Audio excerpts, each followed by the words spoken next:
NCRB की report बताती है कि हिंदुस्तान में दलितों के उत्पीड़न की कहानियां लगातार बढ़ती ही जा रही हैं। दोस्तों, आपको याद होगा 2 साल पहले उत्तर प्रदेश के हाथरस में एक दर्दनाक वाकया पेश आया था, जिसने पूरे देश को झिंझोर कर रख दिया था। 14 सितंबर 2020 को हाथरस के बुलगड़ी गांव की एक 19 साल की दलित लड़की अपनी मां के साथ घर के करीब आधा किलोमीटर दूर घास काटने गई थी, जहां ऊंची जाति के 4 पड़ोसियों ने लड़की के साथ सामूहिक बलात्कार किया। उन दरिंदों ने उसके साथ न केवल सामूहिक दुष्कर्म किया, बल्कि उसकी पिटाई कर रीढ़ की हड्डी तोड़ दी, उसकी गर्दन पर वार किया, उसकी जबान काटी और गला घोंटकर उसे मारने की कोशिश की और उसे मरा हुआ समझकर छोड़कर चले गए। पीड़ित को दिल्ली के सफदरजंग अस्पताल में दाखिल कराया गया था, जहां इलाज के दौरान 29 सितंबर को ही उसकी मौत हो गई थी।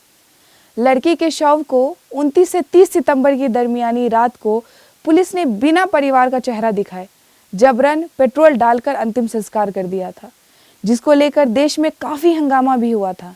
तो वहीं उस बेटी के इंसाफ के लिए आवाज उठाने और उनके परिवार से मिलने की कोशिश करने वाले राजनीतिक और सामाजिक नेताओं जैसे राहुल गांधी, चंद्रशेखर, संजय सिंह आदि के साथ दुर्व्यवहार भी देखने में आया। पत्रकार सिद्दीक कप्पन, अतीकुर रहमान और उनके साथी जो रिपोर्ट करने गए थे, उनके ड्राइवर समेत गिरफ्तार कर लिया गया था, जिसके 2 साल बाद सिद्दीक कप्पन और उनके ड्राइवर की रिहाई हुई, जबकि सिद्दीक कप्पन के साथ गिरफ्तार हुए छात्र नेता अतीकुर रहमान दिल के मरीज होने के बावजूद अभी तक कैद में ही है। इस अपराध के आरोप में गांव के ही ऊंची जाति के 4 अभियुक्त जेल में हैं। देश विदेश के मीडिया ने इस घटना को कवर किया था और भारत में दलितों की स्थिति को लेकर गंभीर बहस छिड़ गई थी। लेकिन 2 साल बाद भी इस गांव में जातिवाद की जड़ें पहले से भी गहरी नजर आती हैं।